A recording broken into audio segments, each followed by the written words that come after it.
అయితే ఇవాళ ఇప్పుడు ఈ కూటమి ప్రభుత్వం ఏడాదైన సందర్భంగా వైసీపీ అయితే వెన్నుపోటు దినం అంటూ ప్రజల్లోకి వెళ్తోంది. దీనిపై అసలు ప్రజల నుంచి ఎలాంటి స్పందన వస్తోంది? కూటమి పాలనపై ప్రజలు ఏమంటున్నారు? ఈ ఏడాది పాలనపై వీళ్ళు సాటిస్ఫై అవుతున్నారా? ప్రజల స్పందన ఎలా ఉంది? ఇప్పుడు మనం ఇందాక మాట్లాడుకున్నట్టుగానే 2019 ఎన్నికల్లో కూడా ఇదే ప్రజలు జగన్మోహన్ రెడ్డి గారికి విజయం కట్టబెట్టారు. ఇవాళ జూన్ 4వ తారీఖు ఎన్నికలలో అల్టిమేట్ డిసైడింగ్ ఫ్యాక్టర్ ప్రజలు జగన్మోహన్ రెడ్డి గారిని కాదు ఎన్డీఏ కూటమి కావాలి అనుకుని ఓటేసిన దాన్ని జగన్మోహన్ రెడ్డి గారు వెన్నుపోటుగా భావిస్తూ ఉన్నారు. ఏ ప్రజలు ఇచ్చిన తీర్పు ఆధారంగా 5 సంవత్సరాలు ఆయన పాలకుడిగా కొనసాగాడో ప్రజలిచ్చిన అవకాశాన్ని సద్వినియోగం చేసుకోలేక ఆయన ప్రజల మెప్పు పొందలేకపోయాడు. అది ఆయన పాలనా వైఫల్యం, ఆయన నాయకత్వ లోపం. అది దానికి ఇవాళ ఒకనాడు తనకు అధికారం కట్టబెట్టిన ప్రజల్ని ఇవాళ ఆయన నిందించే ప్రయత్నం చేస్తా ప్రజలు ఇచ్చిన తీర్పుని అపహాస్యం పాలు చేస్తూ వెన్నుపోటు దినంగా ప్రస్తావిస్తూ ఉన్నాడు. ఇది 100% ఆక్షేపణీయం. ఎందుకంటే ఇవాళ మన హిందీలో కూడా జనతా జనార్దన్ అంటారు, అంటే ప్రజలే దేవుళ్ళు అని. ఇవాళ అటువంటి ప్రజల్ని ముకుళిత హస్తాలతో వేడుకొని నాకు ఒక ఛాన్స్ ఇవ్వండి, నేను మీకు అద్భుతమైన పరిపాలన అందిస్తా అని చెప్పని వేడుకొని అవకాశం దక్కించుకొని ఆ దక్కిన అవకాశాన్ని దుర్వినియోగం చేసుకున్న జగన్మోహన్ రెడ్డి గారికి ఇవాళ ప్రజల తీర్పుని గురించి విమర్శించే హక్కు కానీ ఆ ప్రజల తీర్పుకి వక్రభాషాలు చెప్పే నైతికత కానీ ఆయన కొనడానికి వీల్లేదు. కానీ జగన్మోహన్ రెడ్డి గారు అయితే ఆయన ప్రజలిచ్చిన తీర్పు జూన్ 4వ తారీఖు దాన్ని వక్రీకరిస్తూ వెనుపోటు దినంగా ప్రస్తావిస్తున్నాడు.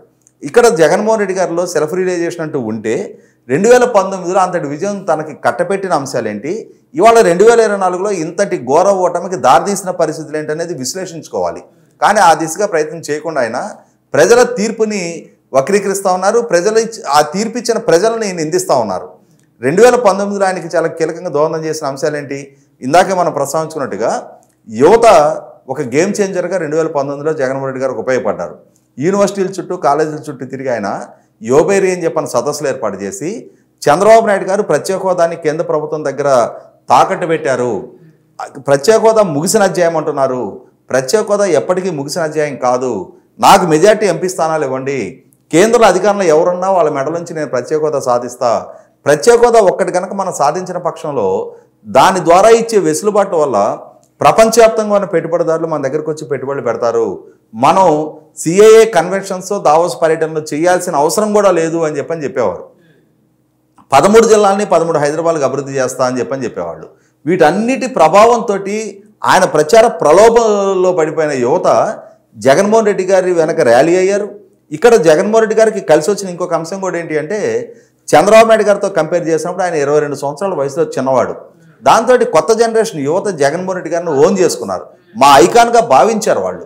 అలా భావించి తన వెంట నడిచిన యువత ఆకాంక్షలకు అనుగుణంగా పరిపాలన చేయలేక ఆ యువత అంచనాలు అందుకోలేక వాళ్ళకి చేసిన వాగ్దానాలు నెరవేర్చక వాళ్ళు మేము వంచనకు గురయ్యాం, మేము వెన్నుపోటుకు గురయ్యాం అన్న భావనతో వాళ్ళు వాళ్ళ కుటుంబ సభ్యులు జగన్మోహన్ రెడ్డి గారికి వ్యతిరేకంగా మొన్నటి ఎన్నికల్లో తీర్పిచ్చారు. అటువంటి తీర్పుని తన వెన్నుపోటు కారణంగా తనకు దక్కిన ప్రజల నుంచి ఎదురైన ప్రతిఘటనని జీర్ణించుకోవడం జగన్మోహన్ రెడ్డి గారి వల్ల కాటల్లా. అదే సందర్భంలో జనాభాలో సగభాగమైన మహిళలు ఏమని వాగ్దానం చేశాడు ఆ మహిళలకి, ఇవాళ మద్యం సమాజానికి పెనుభూతంగా మారింది, మద్యం వల్ల కుటుంబాలు ఆర్థికంగానూ ఆరోగ్యపరంగానూ చిన్నాభిన్నం అవుతున్నాయి, నాకు ఒక ఛాన్స్ ఇవ్వండి, నేను ఈ సమాజం నుంచి మద్యం అనే పెనుభూతాన్ని పారదోలతా, మీ కుటుంబాలకు ఒక చీడగా మారిన మద్యాన్ని 2024 ఎన్నికల నాటికి దశల వారీగా నిషేధిస్తా, 5 స్టార్ హోటల్స్కి పరిమితం చేస్తా అని చెప్పని వాగ్దానం చేశాడు. కానీ అదే మద్యాన్ని ఒక ఆదాయ వనరుగా మార్చుకున్నాడు. ప్రభుత్వానికి పార్టీకి కూడా దాని ద్వారా ఏ విధంగా లాభార్జన చేయొచ్చు అన్న దిశగా ఆలోచన చేసి మహిళలని వంచనకి గురి చేశాడు అన్న భావనలో మహిళలు రిలీజ్ అయ్యారు. కాబట్టి ఈ జగన్మోహన్ రెడ్డిని కాదు మనం నమ్మింది అని చెప్పని వాళ్ళల్లో వచ్చిన చైతన్యం కారణంగా మహిళలు జగన్మోహన్ రెడ్డిని డిజోన్ చేసుకున్నారు. అది జగన్మోహన్ రెడ్డి స్వయంకృతాపరాధం. మాకు వెన్నుపోటు పొడిశాడు జగన్మోహన్ రెడ్డి అనే భావన మహిళల్లో కలిగిన నేపథ్యంలో మహిళల నుంచి ఎదురైన ప్రతిఘటన ఆ తీర్పు. అలాగే రాయలసీమ, చంద్రబాబు నాయుడు గారు జగన్మోహన్ రెడ్డి గారు ఇరువురు రాయలసీమ వాసులే అయినా సరే రాయలసీమ 2019 ఎన్నికల్లో 52 స్థానాల్లో 49 స్థానాలు జగన్మోహన్ రెడ్డికి కట్టబెట్టారు.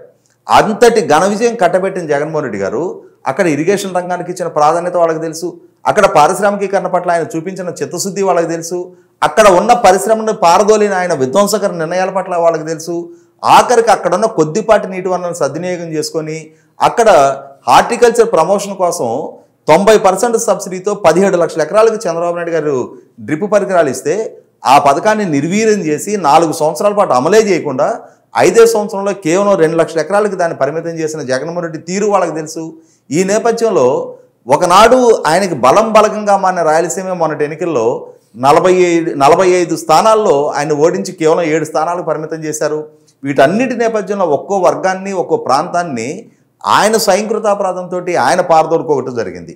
ఇంకొక ప్రధాన వర్గం ప్రభుత్వోద్యోగులు. లక్షలాదిగా ఉన్న ప్రభుత్వోద్యోగులు వాళ్ళ కుటుంబ సభ్యులు 2019 ఎన్నికల్లో జగన్మోహన్ రెడ్డి గెలుపుకి కీలకంగా దోహదం చేశారు.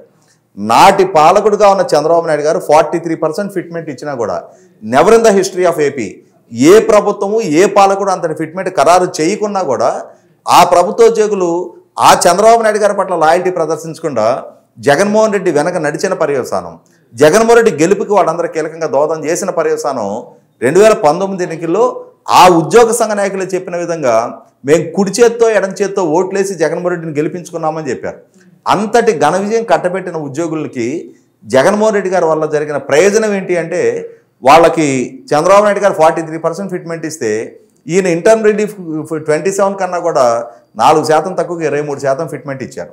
వాళ్ళకి ఒక్క డిఏ 5 సంవత్సరాల జగన్మోహన్ రెడ్డి గారి పరిపాలనా హయాంలో not even a single DA ఒక్క డిఏ కూడా అమలు చేయని ఏకైక ముఖ్యమంత్రిగా చరిత్రలో జగన్మోహన్ రెడ్డి నిలబడిపోయారు. ఆఖరికి వాళ్ళకి 1వ తారీఖు రోజు జీతం కళ్ళ చూడటం కూడా గగనమైపోయింది. రిటైర్ అయిన ఉద్యోగులకి 1వ తారీఖు పెన్షన్ వాళ్ళు కళ్ళ చూసి ఎన్నో సంవత్సరాలు గడిచిపోయాయి. వాళ్ళ రిటైర్మెంట్ అమౌంట్ సెట్ కాలేదు, జీపీఎఫ్ లోన్స్ అతిగతి లేదు, జీఎల్ఐ లోన్స్ అతిగతి లేదు, ఆఖరికి వాళ్ళ సరెండర్ లీవ్లు ఎన్కాష్మెంట్ కూడా అతిగతి లేని పరిస్థితుల్లోనే లక్షలాదిగా ఉన్న ప్రభుత్వోద్యోగులు జగన్మోహన్ రెడ్డి గారిని కాదు అని ఎన్డీఏ కూటమిని ఎంచుకోవడం జరిగింది. ఇవాళ సమాజంలో అతి చిన్న జీతానికి పనిచేసే ఉద్యోగులు ఉన్నారు. ఆశా వర్కర్లు, విఆర్ఏలు, అంగన్వాడీ ఆయాలు, సర్వశిక్ష అభియాన్ సిబ్బంది, పారిశుద్ధ్య కార్మికులు లాంటి అతి చిన్న ఉద్యోగానికి పనిచేసే కార్మికులను కూడా జగన్మోహన్ రెడ్డి గారి ప్రభుత్వం వాళ్ళకిచ్చిన వాగ్దానాలు కూడా నెరవేర్చుకుని పర్యవసానం మా వాగ్దానాలు నెరవేర్చండి అని చెప్పని రోడ్డు మీదకి వచ్చిన ఈ చిరుద్యోగుల మీద ఎస్మా ప్రయోగించి పోలీసులతో లాఠీ చార్జీలు చేసిన పర్యవసానం ఒక్కొక్క వర్గం జగన్మోహన్ రెడ్డిని డిజోన్ చేసుకున్నారు. వీటన్నిటికంటే ముఖ్యంగా ఆయన ప్రభుత్వం ద్వారా ప్రతిపాదించబడి అమల్లోకి తీసుకొచ్చిన ల్యాండ్ టైటిలింగ్ యాక్ట్ అనేది ఒక పెనుభూతంగా మారి ప్రజలు తమ వ్యక్తిగత ఆస్తులకు భద్రత లేదు అని భావించిన పర్యవసానం జగన్మోహన్ రెడ్డికి దక్కిన ఫలితం అది. అటువంటి స్థితిలో ప్రజలు తాము వెన్నుపోటుకు గురయ్యామన్న భావంతో ఇటువంటి జగన్మోహన్ రెడ్డి ప్రభుత్వానికి వ్యతిరేకంగా స్పందించాల్సిన బాధ్యత తమది, ఓటు ద్వారానే అతనికి తమ ప్రతిఘటన తెలియజేయాలి అనుకున్న నేపథ్యంలో ప్రజలు ఇచ్చిన తీర్పు అది. కాబట్టి ఇక్కడ ప్రజలు వెన్నుపోటుకు గురయ్యారు, వెన్నుపోటు పొడిచింది జగన్మోహన్ రెడ్డి గారు. ఆ వెన్నుపోటుకి ప్రతిగా ప్రజలు ఇచ్చిన ప్రతిఘటన మొన్నటి ఎన్నికల్లో వచ్చిన తీర్పు. అటువంటి తీర్పుని డైజెస్ట్ చేసుకోలేని జగన్మోహన్ రెడ్డి గారు ప్రజాస్వామ్యంలో ప్రజలిచ్చిన తీర్పుని వెన్నుపోటుగా ప్రస్తావిస్తూ ఉన్నారు. ఇది 100కి 100 పాళ్ళు జగన్మోహన్ రెడ్డి స్వయంగా సృష్టించుకున్న సంక్షోభము, స్వయంకృతాపరాధం అని చెప్పనే భావన ఆయనకు తప్పించి మిగిలిన అందరూ రిలీజ్ అయ్యారు. జగన్మోహన్ రెడ్డి మరి ఎప్పటికి రిలీజ్ అవుతారో చూడాలి. ఈ వీడియో మీకు నచ్చినట్లయితే please share, like and subscribe